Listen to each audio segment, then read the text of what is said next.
অবশেষে যাদবপুরে প্রাক্তনী হিন্দল মজুমদারের জামিন। 3 দিন পুলিশ হেফাজতের পর গবেষক ছাত্রের জামিন।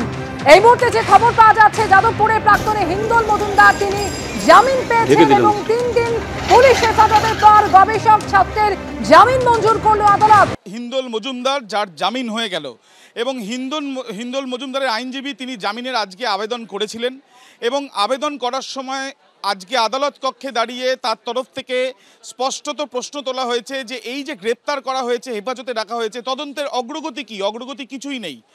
এবং তার পরিপ্রেক্ষিতে পাবলিক প্রসিকিউটর বা পুলিশের তরফ থেকে যিনি আইনজীবী তিনি স্পষ্টত আদালত কক্ষে জানান যে এই তদন্তে বেশ কিছু হোয়াটসঅ্যাপ চ্যাট তারা সংগ্রহ করেছেন, যেটা আদালতে তারা জমা দিলেন এবং তদন্ত এমন জায়গায় রয়েছে, এই তদন্ত প্রভাবিত হতে পারে যদি হিন্দলের জামিন হয়ে যায়।